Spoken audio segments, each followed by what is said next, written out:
This is the finale of the Tomorrow's Ghosts campaign. If you've been following along this far, thank you so much for watching, and I hope that you've enjoyed. It's been a ton of work to put together, but I think it's going to be worth it to see it all come to fruition and be completed. You'll probably notice that the Heretic Legion and Defenders of the Iron Wall didn't play a round 3 game. That's because based on strength of schedule, neither of them can actually end up in the finale. So that means that the Court and the Trench Pilgrims, each with 10 campaign points for victories, will be in this finale. We're going to play Great War, just slightly modified. We're going to go 4 turns instead of 5 turns. At the end of that, whoever has killed the most points will be the winner of the entire campaign. So let's see if the Trench Pilgrims can get revenge for their last defeat and for the Court, those foul demons slaying War Prophet Blythe. For the Court, in this round 4 finale, both warbands coming in a bit banged up, but that's just the nature of a great war and a campaign. So, the leader of the Court of the Seven Headed Serpent, as you know if you've been following along this far, is Peter Prater. Peter Prater has Stand Firm, he has a sword, a hellblade, reinforced armor, and now he is rocking 1 serpent assault gun.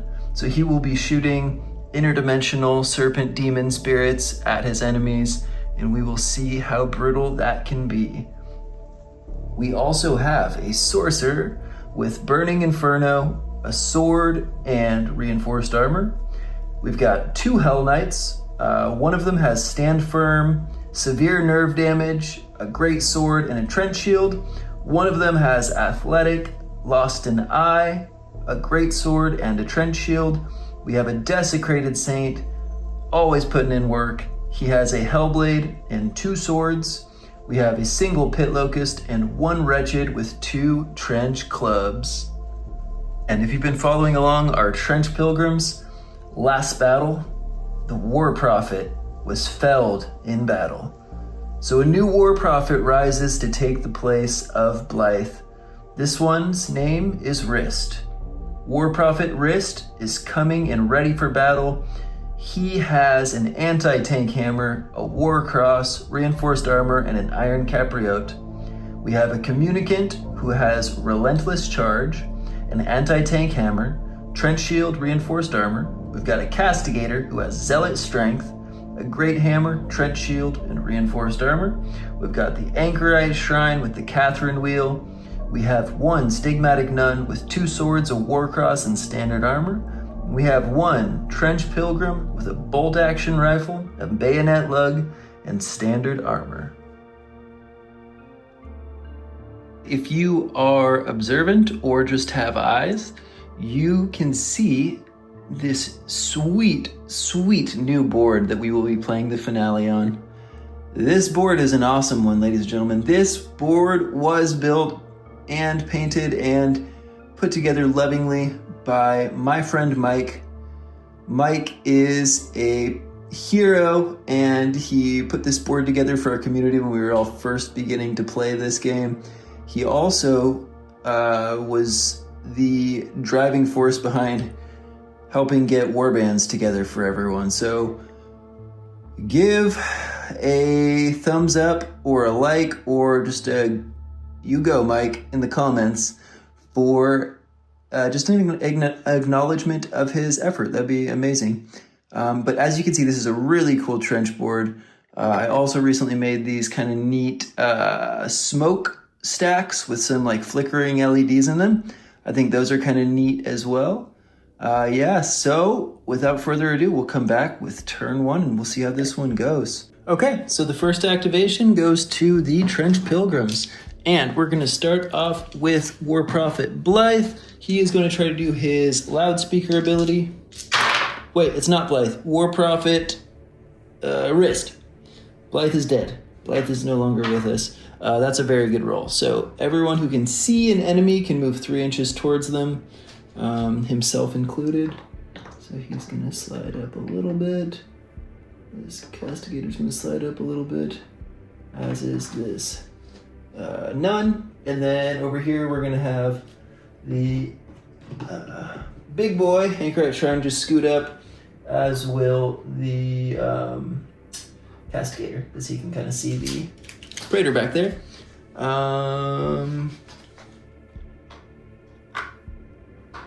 Yep, okay. And then we're gonna have him move War Prophet Wrist.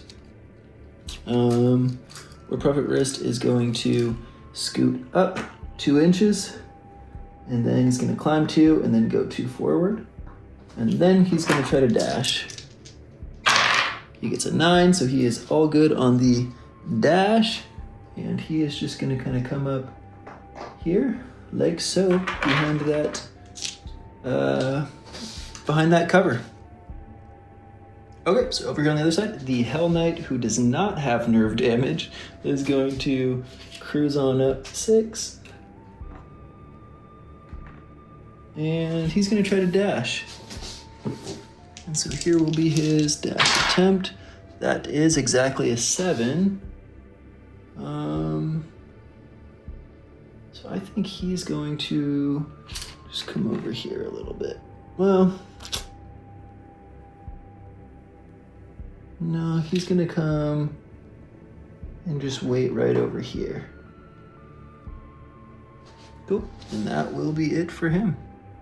All right, and for the sake of saving some activations and forcing the court to try to do a little bit more stuff, this pilgrim, just trench boy, is gonna sneak up here. He's gonna try to dash.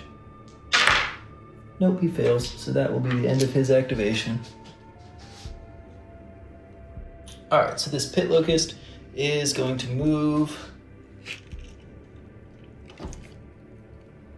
Just kind of fly on over here. And then try to dash. Where's the place that I can be seen? That is a 10. The pit locust is just gonna tuck in here a little bit, all sneaky. The castigator is going to try to dash. Gets it with a 10, so it can go up 2 and then 3 forward to about there. And the castigator is gonna try to charge the pit locust. Gets a 5, so that's plenty of space. Get in there. Castigator has a heavy mace, heavy hammer, as you might call it. You're probably saying, how does he have that? And a shield? Well, he has that and a shield because he got the strong upgrade, the advancement. So here's gonna be +1 melee, so 3d6 to hit. And that gets it with an 8. And then it's gonna be this -2. So that's 9 to a 7, so that's gonna be a knockdown and some blood. So, make it easy, we're gonna have the pit locust swing right back in. So he's gonna stand up, the castigator is gonna spend 1 blood off him to reduce it from 4 dice to 3 dice to hit. Here we go, 3 dice to hit, and that does hit, but because the pit locust didn't charge, he only gets 1 attack. That's his special rule. So here's 2d6 -3. That's a 9, which goes to a 6. That's just gonna be a single blood marker. Okay, so we're gonna have the big Anchorite Shrine go. He's gonna try to dash. Gets it barely with a 7, so he is gonna get the dash. He's gonna come on up 6 inches, about here. He's going to try to charge. Gets a 5, so that will be enough to get right up here. He's gonna have himself a heavyweight battle with the Hell Knight. Okay, so here comes the first attack with the Bonebreaker Mace. It's +2 melee, so we're looking at 4 dice to hit. It is risky, so if he fails, this could all be over. But he does not fail. He gets a 9, and that is amazing. So he hits. That was a close call, actually, because that was a 1, 2, 4, 5. But he does hit, and that means that he's going to get +1 dice to injure. So this is going to be 3d6 to injure. Yep, so 3d6 -3. That's 10, so that goes to a 7. So he's going to be knocked down, and he's going to have a blood marker on him. And I'll just track that over here. And then we're going to go for the big shot, the Catherine wheel. The Catherine wheel, again, is 4d6 to hit. Actually, it gets +1 to hit, which is cool. So 4d6, actually 5d6. Yep, that definitely hits. And the cool thing about this one is it gets 3d6 and adds them together on the injury table. So +1 for being knocked down and +1 for the blood. So that's gonna be 5d6, taking the 3 highest, adding them together. So that's a 6, 5, 3 is a 14, -3 is an 11. So yeah, out of action goes the Hell Knight. First blood. And the court is going to have the Desecrated Saint go. He's going to try to dash. Gets it with a 7, which is really pleasant. You hate it when the big guys fail. So he's going to come up here. The question is if he charges the Prophet or the Desecrated Saint. Not Desecrated Saint, or the Anchorite Shrine.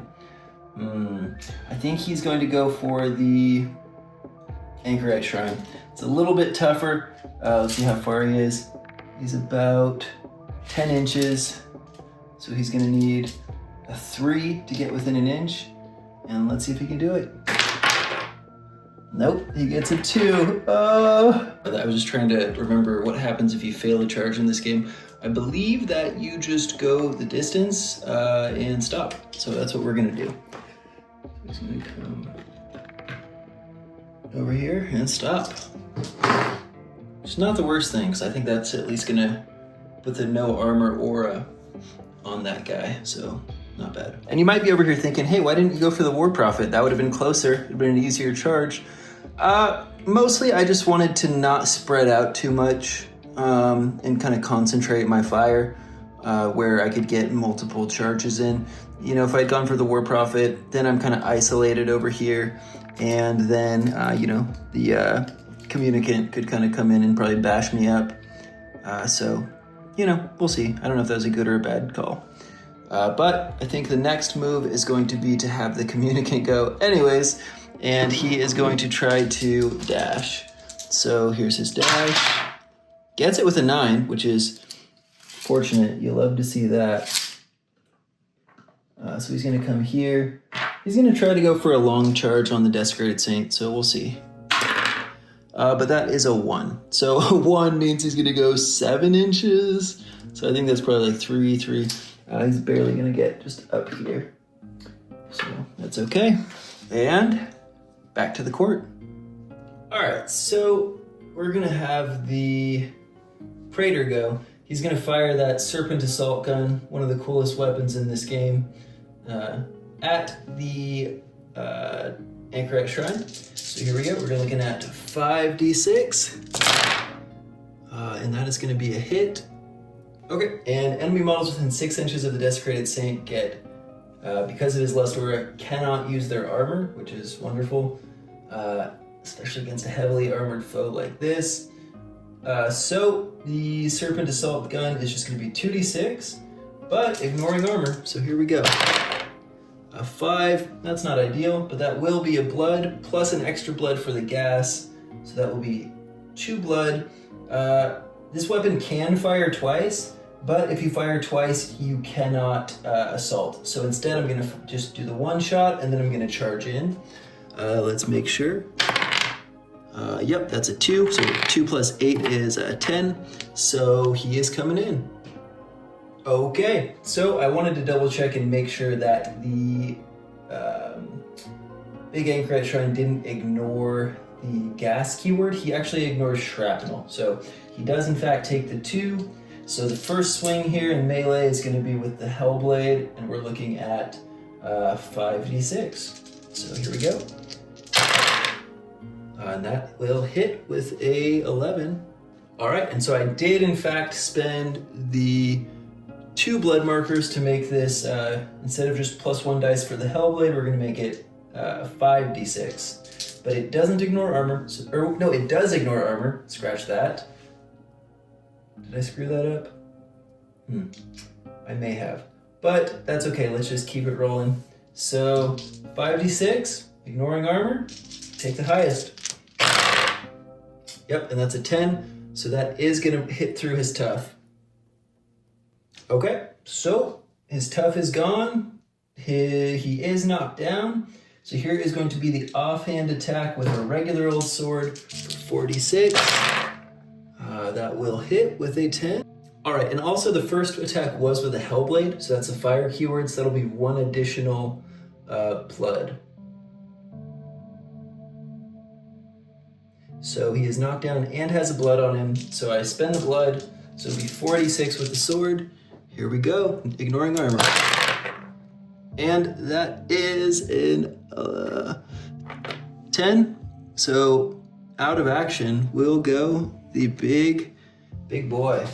And we are seeing that, damn, that combo of the Lust aura with the other heavy hitters is just straight mean. So for all you court players out there, maybe consider the Lust. Okay, so we're gonna go with the only model remaining for the Trench Pilgrims. That is the Stigmatic Nun, who is able to dash with +1 dice. So she is going to start out by trying to dash. And she gets it with a 7. So that is wonderful. She will then be moving up 8 inches, which is excellent. You like to see that. She's going to come up 8 here. She's going to try to charge. Actually, before she tries to charge, she's going to shoot her war cross at the Desecrated Saint. So, actually, she's going to shoot it at the Praetor. So here we go. We're looking at for 3d6. That hits with a 9, and then it is just 2d6 -2. 5 to 3 is just a single blood marker. Okay, and then a single d6 to see how far she charges. That is 2 plus her 8 is 10 inches. Let me check real quick. Okay, and that was enough, even with the 2 inches up, to charge on in here into the Praetor. So she's going to be swinging on the Praetor with her first sword here. Okay, it's a bit of a long shot here, but she is going to be swinging on the Praetor, and she's got 3d6 with her first sword. She's got 2 of them. Wow, and she manages to miss entirely. So you don't like to see that if you're the Nun or the Trench Pilgrims who really needed some luck to go their way. But here's the second one with 2d6. That one does hit with a 7. So here's 2d6. We're gonna spend the blood marker to make it 3d6 and hope to get lucky here. Come on, if you're out there, Lord of the Pilgrims. Bless these dice. That is an 8 -2 to a 6, which is just another blood. Ugh. Okay, so hold on one second. Okay, so the sorcerer is going to activate, pop up here, and the sorcerer is going to take the blood marker off of the castigator so that they can fire a fireball down at the communicant. So here's going to be a fireball at the communicant. That is an 8. So an 8 will hit, which is fantastic. Which means this is going to be 2d6 and ignoring the model's armor. So 2d6 here. That is an 8, so not quite enough to burn the tough, 1 off, but it is going to be a knockdown at least, and a blood marker. So that is fairly nice. A couple more moves here for the court to just wrap things up. The Wretched is going to go ahead and go. The Wretched is going to try to dash for 2d6. Gets hit with a 10, of course, doing wretched things. And come up here, fall over like a real cool Wretched.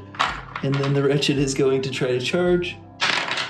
Wretched does charge, goes up here into the Communicant Jolly.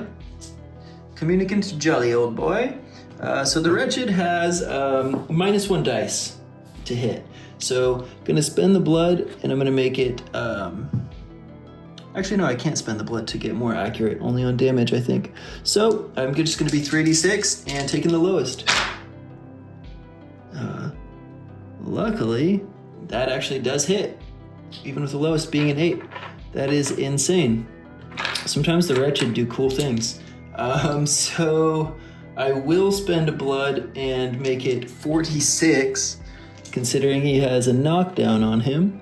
So 46, that's a 10, but -3 is a 7. So he is, since he's already knocked down, that'll just be 2 blood on him. And then the offhand Trench Club is actually going to be 46, take the lowest. So yeah, definitely misses. So that is the Wretched. And all that was left was this nerve damaged Hell Knight. He is going to try to dash. So that's an action check. Well, if everything he does is risky, I think I still only have to roll once, not twice if it's already risky. So he's going to come up like so.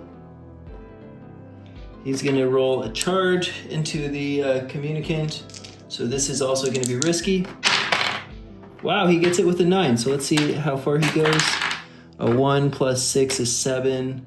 I think that's actually going to put him just a little bit short.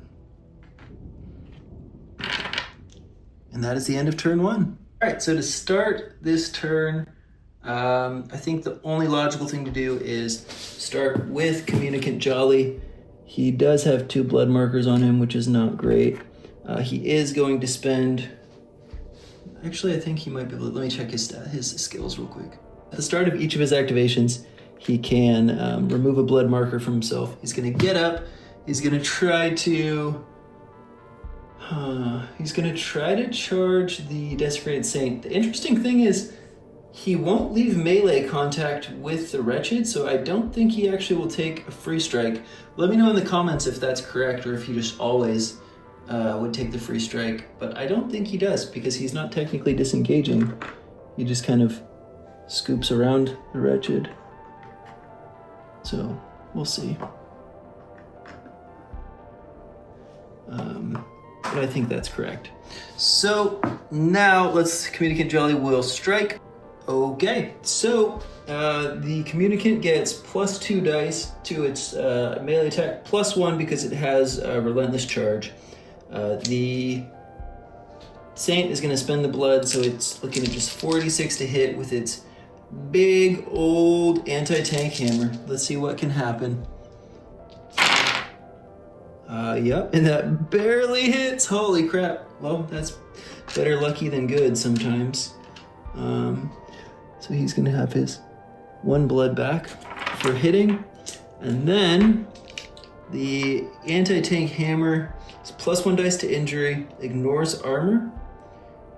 So yeah, we're looking at 3d6, ignoring armor, which is always nice. How do you like a little taste of your own medicine? A little poetic justice. Wow, and that's a 9. So that will burn through the Desecrated Saint's tough. And they really needed that. They needed something to get them back in this one.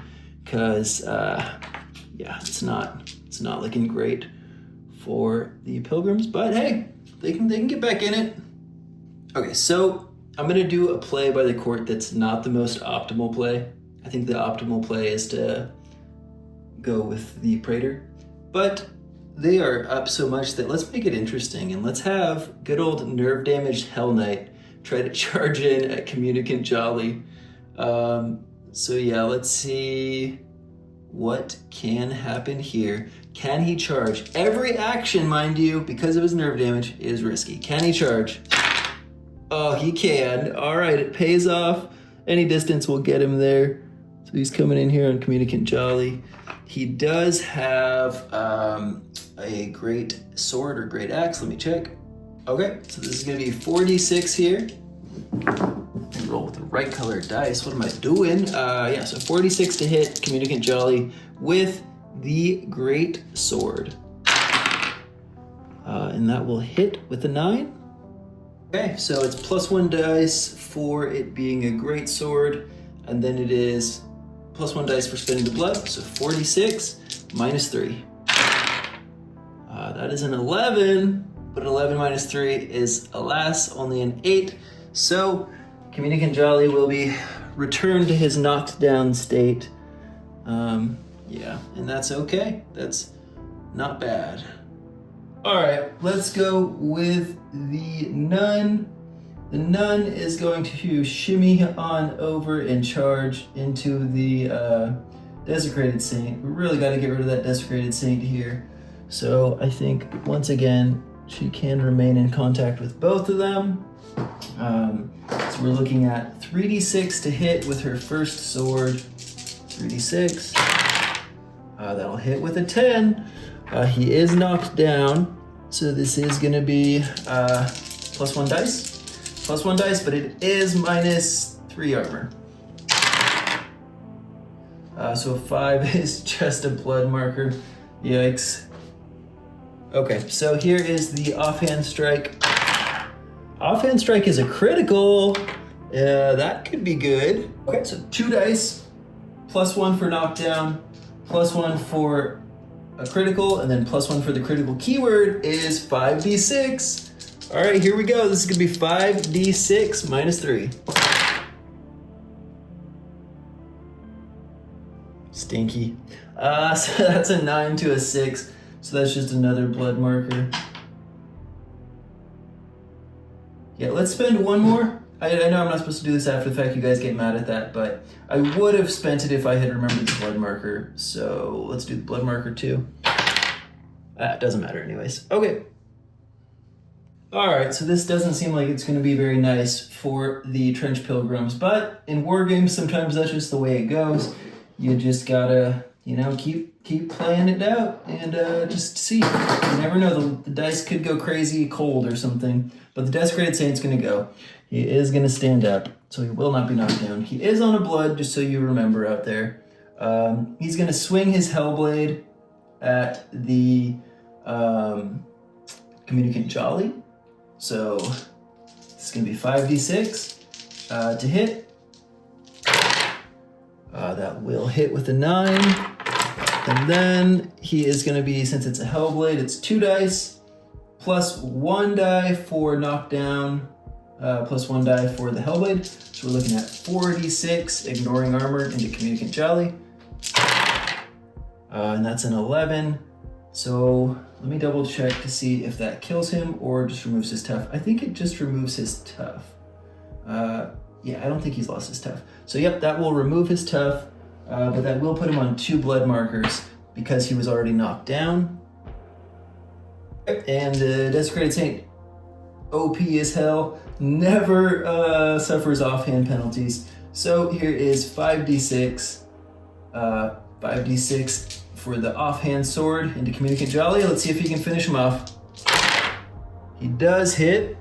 Okay, so the regular old offhand sword is 2d6, +1 for him being knocked down, spending the 2 blood to make it 5d6, ignoring armor. Wow, and that is only a 7, which is just going to return the 2 blood. Alrighty, so let's go ahead and do it again. Here is the other last offhand sword on Jolly. Wow, and it gets a crit. Jeez. Okay, so let's count the dice up here, guys. 2d6, +1 for the knockdown, +2 for the spending the blood, and then it's gonna be +2 because the sword has the critical keyword. So, yep, that is 7d6, ignoring armor. Yep, that's a 10. So down goes Communicant Jolly as well. And the Pilgrims are floundering here against the OP might of the court in a scenario like Great War. All right, so the War Prophet is gonna go. War Prophet Reist is gonna try to do his best to sway the tides here. He's gonna do his loudspeaker to try to get himself a little bit closer. So he does sneak a little bit closer, about 3 inches. He is going to try to charge the Desecrated Saint. 3 is going to be a 9. That will be enough to put him in here.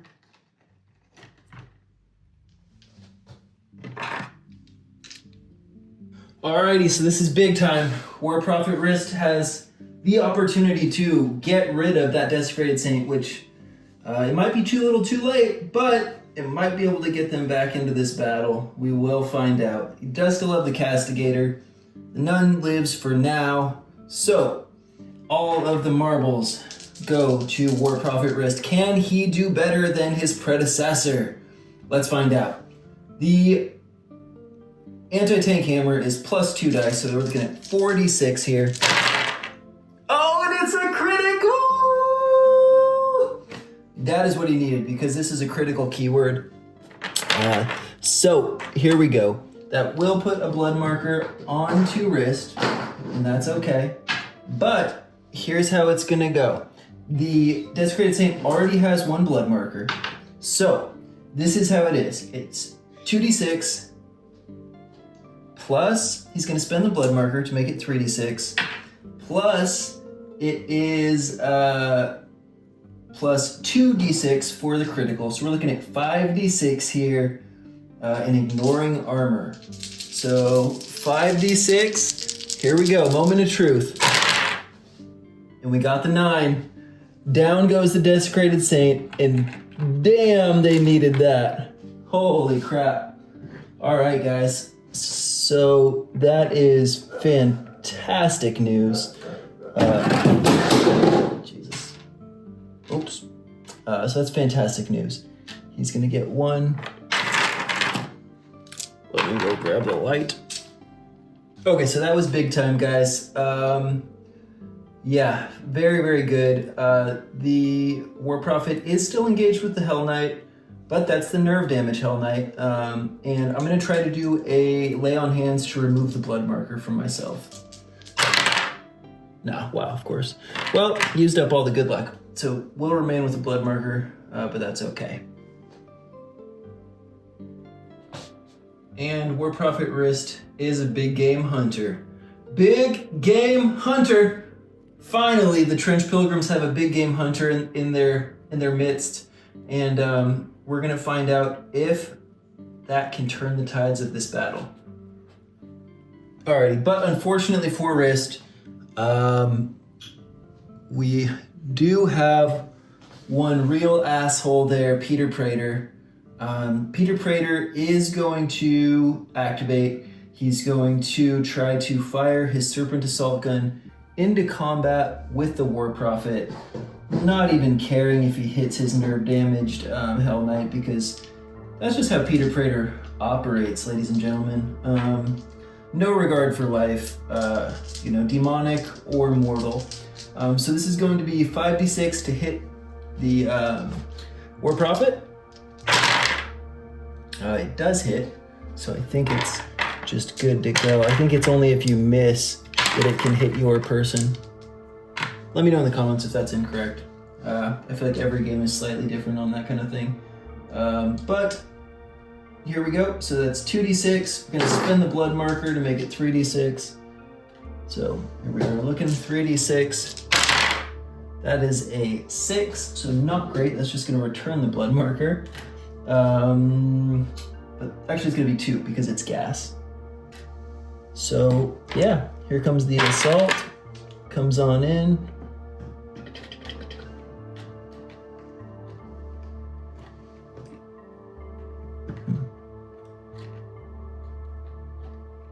Just scoot them a little bit so they can both fit on that little wobbly bridge. Okay, that'll work. And now we'll just swing with the Hellblade. It's gonna be 5d6. I guess I might as well use the blood, make it 4d6. That's probably not great, but you know what? Who cares? Almost comes in handy, but barely gets it with a 8, so that will hit. And then this is going to be 2d6, 3d6 for the Hellblade, and then 4 5d6 for spending all of that blood. And here we go with -2. Wow, and that's an 11, so -2 is gonna be a 9. So that will knock him down, but War Prophets have their Memento Mori thing, or whatever it's called, where they ignore the knockdown when they burn their tough. So here comes the offhand sword. The offhand sword is gonna be 4d6 instead of 5. No blood markers to work with, so that's okay. And that will hit with an 8. And then we're looking at just 2d6 here. So this, he can survive this. Come on, he can tank this. Just 2d6, guys. And Snake Eyes is nothing. He can, in fact, tank this because he is a big game hunter. Okay, so we're coming back over to the other side. I think what we gotta have happen here, it's really dicey, guys. I'm torn because I kind of want the Castigator to disengage, dash away, and then charge into the Praetor. But, I mean, it also might be nice just to take out the Locust. I'm really torn on this one. It's hard to know what could be good. So I'm just gonna do it. I'm going to try to,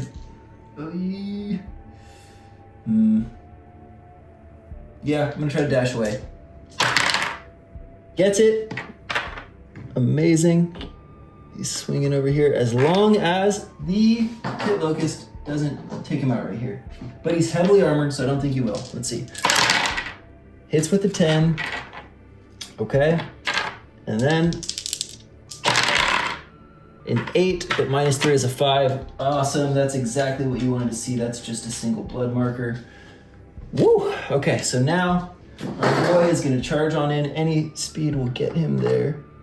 And he fancies himself a bit of a big game hunter as well. So let's see how this will go. Alrighty, so here we go. Drinking game, how many times do I say alrighty in any given game? You will be obliterated if you play that game. So or obliterated. So or alrighty, and you will be a goner. Alright. Stop myself from saying so there. The Castigator is going to attack. Praetor's going to spend the blood marker to make it just 2d6 with his big old hammer instead of 3d6. Yeah, well, let's just see what he can do. So 2d6 to hit. Gets it with an 8. He is truly inspired by War Prophet Wrist. And this is a double-handed blunt weapon because this Castigator did get the strong keyword through Zealot Strength, the advancement. So +1 to injury is going to be 3d6. 3d6, subtracting 2. That's a 10, but -2 is 8, so it will just knock him down. Oof, okay, well, that's something. Knocking the Praetor down is okay. But here's where this might not have been a good idea. The Pit Locust is then going to just charge in to the Nun. Yeah, a 2 + 8 will get him there. He's a fast boy. He's gonna come in like this. And he now gets a boatload of attacks. Here is the first one, 4d6 to hit. That will hit with a 9. Any modifiers? Let me double check. Nope, it does get the shrapnel keyword though. So just a good old 2d6 minus 1. 6 is 5, so that's going to be a blood, but instead it will go to 2 blood onto this nun. Oh man. Let's see if I can get that. Hey, it stayed. All right. And then the offhand attack is going to be, doesn't suffer the penalties, so 46. Wow, and he misses. Look at that. That's lucky for the nun. Good stuff. The luck is starting to change for the Pilgrims, inspired by War Prophet Wrist, Big Game Hunter. Okay, so I think it just comes down to the Sorcerer and the Wretched. It's a tricky one on the Sorcerer because everyone is engaged, which means that I'm gonna be hurting my own people. So I think the Sorcerer is not gonna do that. But the Wretched will, Wretched's gonna try to charge the Nun. Why not? Yep.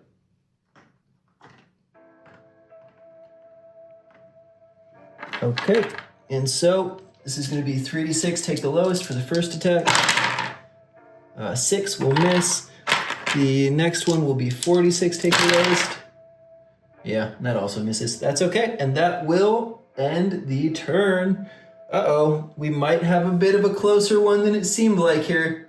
Bit of a mosh pit. Oh, wait, no, actually we're not done. We have also one more Pilgrim over here I forgot about. All right, so this Pilgrim way over here is gonna try to do some cool stuff and try to jump across this little gap. He fails and he's gonna fall down to the bottom of it. Ah! I'm not sure if he takes any damage. It's a pretty low fall, so we'll just say no, but we'll just end him there. So, well, that's kind of what you expect from a basic Pilgrim. Okay, so spicy enough.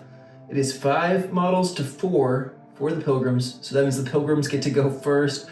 That means War Prophet Wrist gets the opportunity to cement himself in the legends of the Dice Lab, of Trench Crusade, of whatever else. And so he's gonna try to go ahead and finish off the Praetor here. Okay, and this is a big activation. If he can take out this Praetor, he really will swing this back in their direction. So first thing I'm gonna do though is use my Lay on Hands to try to remove the blood from the nun. Yep, he got boxcars, so hopefully that wasn't wasting his boxcars that was about to be the crit on hitting the Praetor. But here we go. 46 swinging in on the knockdown Praetor with the anti-tank hammer. Oh, when he gets it, no crit, but that's okay. We did hit him with a 10, so that means that this is gonna be 2d6, plus 1 dice to injure, plus 1 for knockdown, ignores armor. Whew, okay. Also, just so I remember, that's also gonna put a blood marker onto Wrist, because Wrist is, I mean, how could he not be bloodied after just hacking down the Desecrated Saint and potentially doing all that and more here? Can he be a hero? Oh, and he can be a hero. We got an 11. Oh man, he bonks out the Praetor. Peter Praetor is vanquished. Oh man, this is a legendary match. Okay, all right. So, does he have anything else he can do here? He is still engaged. The loudspeakers I don't think are really that vital for him.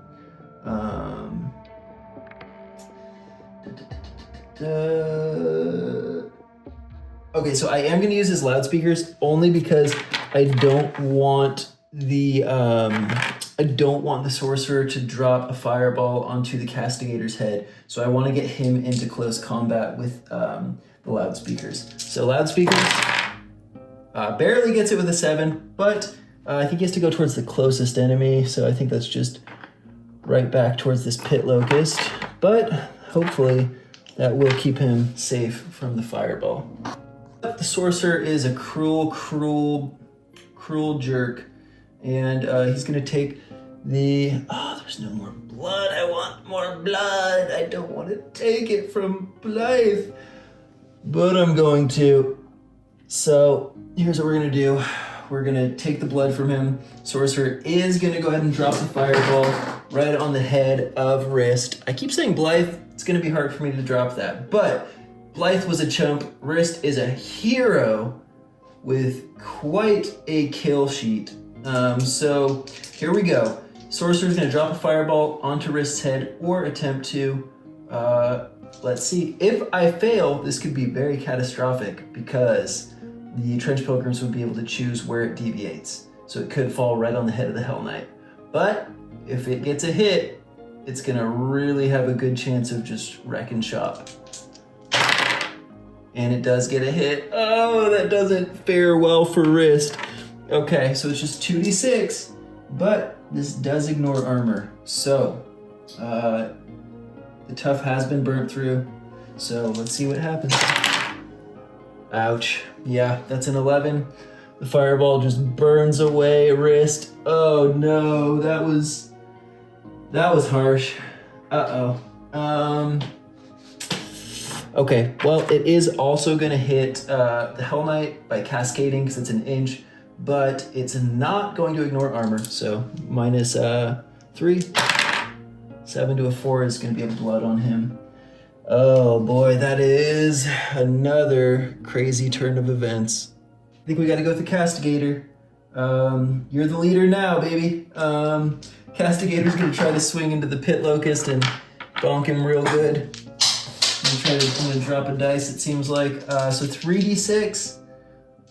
Anything else cool I can do? I can stand up, knock down people, but I don't think I need that. So here we go. Straight up, 3d6, trying to hit the Pit Locust. No. Oh my god. That is gnarly. Okay. All right, let's do the Hell Knight. Hell Knight's gonna try to charge the Castigator. But with nerve damage, every single action is risky. He does get it with an 8, so he's coming in here to fight. He's ready for battle. He does have a blood on him as well. All right, so here we go. Castigator is a beefy boy. He doesn't have tough, but he does have minus 3 armor. So here we go. This is gonna be 4d6. 4d6, do I wanna spend it? Yeah, we're gonna spend the blood to make it just 3d6 to hit and hope for the best. Nope, it still hits with an 8. Okay, that's all right. And it's gonna be +1 dice because it's a great sword. So we're looking at 3d6, minus 3 though. 10 minus 3 is a 7, so that will knock down our sweet Castigator. That's not terrible, so that's something. I think the nun has to try to disengage from the Wretched, and got to take this Pit Locust out before the Pit Locust can get hurt my knockdown Castigator, I think. I don't know if that's a good choice, but that's what we're gonna do. So the Wretched has 3d6, taking the lowest to try to hit here. Yeah, that's Wretched. So he fails, and that means that we're gonna be able to hit the Pit Locust with this. Let me double check. I think the Pit Locust is minus 3. It's minus 2. Okay, so minus 2 armor. So here's 3d6 with the first sword. Oh, she misses, you fool. Okay, here's the second one. Second one does hit. 2d6 though, so let's see, minus 2. It's a 9 down to a 7. Oh, it just knocks her. It just knocks him down. Oh, that's not ideal. Okay, well, the nun did her best, but really failing that first hit probably sunk him. So let's go with the Pit Locust. Gonna stand back up and attack, just to get a single attack because we didn't charge, but it is 46 to hit. Swinging in on the, do I go for the Castigator or do I go for the nun? Let's go for the Castigator while he's knocked down. Almost a crit. Oh, that's okay.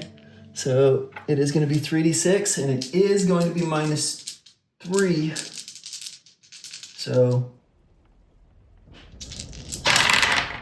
oh, but they get the boxcars, and out goes the Castigator. Oh, I think that's going to be pretty close to game. Yeah, I do think that's going to be pretty close to game, guys. We do have one Pilgrim yet to go. We do have a Wretched yet to go. But no, that's going to be game. We're going to call it there. That's going to be GG. There's just no way that Nun and one Pilgrim are going to be able to get through all that firepower that's left against them. It's just too much armor. So that means, dang, it was almost a heroic comeback, but I think that means that our victors of the campaign are the Court of the Seven Headed Serpent. Damn, it seems like that combo with the Lust and the Praetor and the Desecrated Saint is OP in these killy scenarios. As we saw earlier in this campaign, sometimes those scenarios where it's just holding points and objectives and getting points can, they can be less effective in those types of things. But wow, man. Well, I think, what do you guys think? Say in the comments if you think that War Prophet Wrist is still a hero and a big game hunter for taking down the Saint and the Praetor. Things could have been differently. Things could have ended differently, but that timely boxcars really sealed the deal. So let's give a round of applause for the court. Woo! Hail Lucifer! Yeah, okay, don't tell my mom I just said that. But thank you guys for watching, and more battle reports in the future, so feel free to subscribe and like if you haven't done so yet. Thank you guys.